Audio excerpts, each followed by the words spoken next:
ஆதம்பாக்கம் ஆவுடை நாயகி சமேத நந்தீஸ்வரர் திருக்கோவில். புண்ணிய பூமியாம் தமிழகத்தின் தலைநகர் சென்னையில் ஆதம்பாக்கம் பகுதியில் அமைந்திருக்கும் புராதன சிறப்பு பெற்ற அருள்மிகு ஆவுடை நாயகி சமேத நந்தீஸ்வரர் திருக்கோவிலேயே இன்றைய அருள் நேரம் நிகழ்ச்சியில் நாம் தரிசிக்கப் போகிறோம்.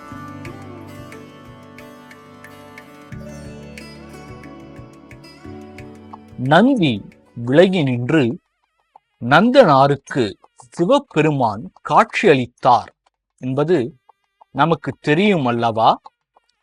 அதுபோல இத்திருத்தலத்தில் பிருங்கி எனும் முனிவருக்கு சிவபெருமான் நந்தி ரூபத்தில் காட்சியளித்தார். அதனாலேயே இத்தலத்து இறைவன் நந்தீஸ்வரர் என்னும் திருநாமத்துடன் அழைக்கப்படுகிறார்.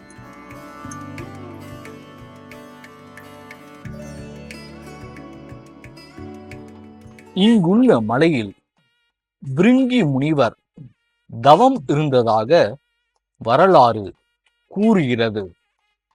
அதனாலேயே இப்பகுதி பிருங்கி மலை என்று முன்பு அழைக்கப்பட்டது.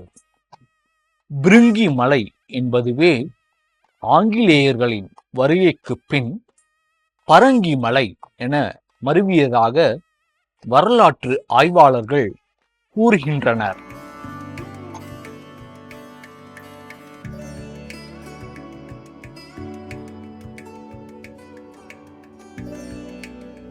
அதுபோல இப்பகுதிக்கு ஆதம்பாக்கம் என்ற பெயர் வந்ததற்கும் ஒரு காரணம் உண்டு. சோழ மன்னர்களில் ஒருவரான ஆதனி என்னும் அரசனின் காலகட்டத்தில் இத்திருக்கோவில் கட்டப்பட்டுள்ளது. ஆதனி பாக்கம் என்பதே காலப்போக்கில் ஆதம்பாக்கம் என்று மாறிவிட்டதாக கூறுகின்றனர்.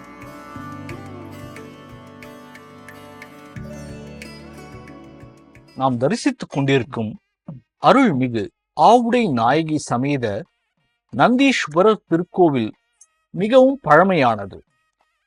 வரப்பிரசாதியானவர் இத்தலத்து இறைவன். இத்தலத்தில் ஈசனை தரிசிக்க செல்லும் முன் உள்ள தலத்தில் மீன் இருப்பதை காணலாம். அது மட்டுமல்லாமல் ஆலயத்தில் உள்ள தூண்களில் முக்கண்ணனுக்கு கண் அளித்த கண்ணப்ப நாயனார், சிவலிங்கத்தின் மீது பால் சொரிந்து குளிர்விக்கும் காமதேனு, மாருதி, நரசிம்மர், பிள்ளையார் என்று பல சிற்பங்கள் கலை நயத்துடன் செதுக்கப்பட்டிருப்பதை நாம் காணலாம். இத்திருக்கோவிலில் மூலவர் நந்தீஸ்வரர் லிங்க வடிவில் கிழக்கு திசை நோக்கி பக்தர்களுக்கு அருளாசி வழங்குகிறார். இறைவி பெயர் ஸ்ரீ ஆவுடை நாயகி. இவர் தென் திசையை பார்த்தவாறு தன் கருணை கடாட்சத்தை நாடி வரும் பக்தர்களுக்கு வாரி வழங்கி வருகிறார்.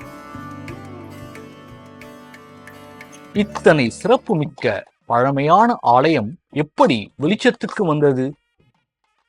ஸ்ரீ காஞ்சி சங்கராச்சாரிய சுவாமிகள் இவ்வாலயத்துக்கு வருகை தந்து எம்பெருமானை தரிசித்தார். அப்போது நந்தீஸ்வரருக்கும் நந்தியம்பெருமானுக்கும் இடையே ஒரு நெடுஞ்சுவர் இருப்பதை அவர் பார்த்தார். அப்படி இறைவனுக்கும் நந்திக்கும் இடையே சுவர் இருப்பது சிற்ப சாஸ்திரத்துக்கு புறம்பான அமைப்பு என்பதால் அச்சுவரை நீக்க அவர் ஆணையிட்டார். அதனால் அக்கோவிலில் இருந்த ஒரு குறை நிவர்த்தியானது. அதன் பின்னரே மூலவரான நந்தீஸ்வரரின் பேர் அருளால் இத்தலம் வெளி உலகுக்கு தெரிய வந்தது என நமக்கு தெரிவிக்கிறது இவ்வாலயத்தின் தல வரலாறு.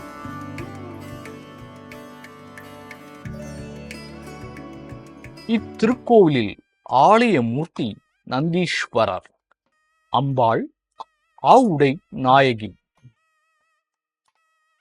கணபதி, சண்டிகேஸ்வரர் 4 அடி உயரத்தில் காட்சி அளிப்பது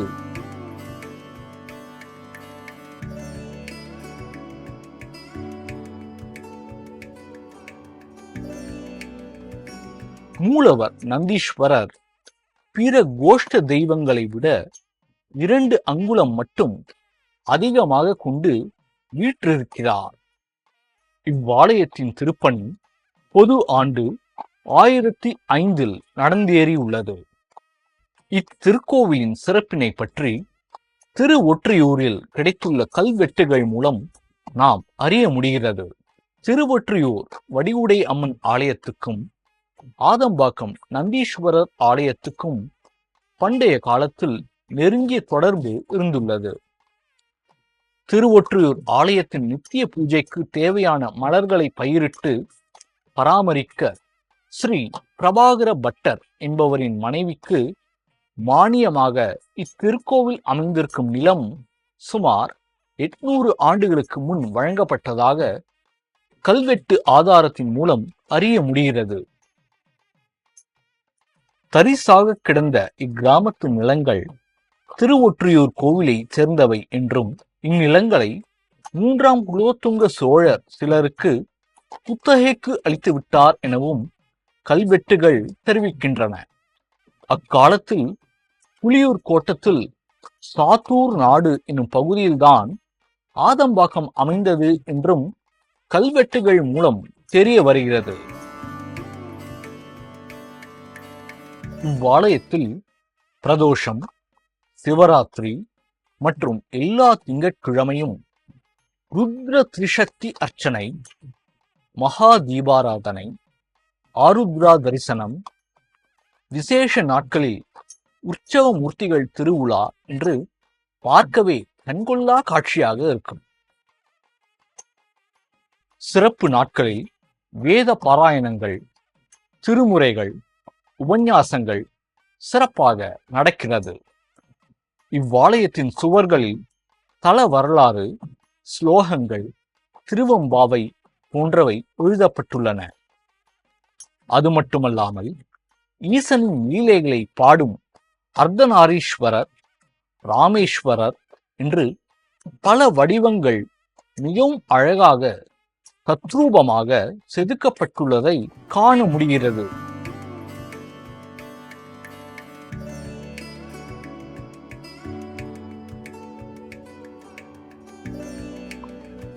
இவ்வாலயத்தில் விநாயகர், நடராஜர், சிவகாம சுந்தரி, ஆவுடை நாயகி, வள்ளி தேவசேனா சமேத சுப்பிரமணியர், சண்டிகேஸ்வரர், பிரதோஷ நாயகர் என பல விக்கிரக மூர்த்திகள் உள்ளன.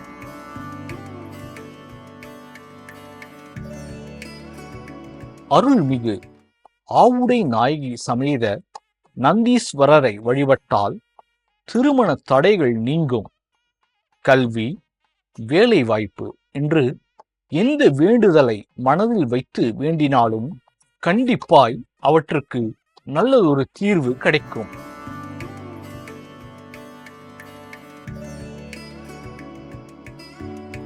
ஐந்து பிரதோஷங்கள் இறைவனுக்கு ரோஜாப்பூ மாலை சார்த்தி வழிபட்டால் திருமணம் விரைவில் கைகூடும் என்பது பக்தர்களின் அனுபவம்.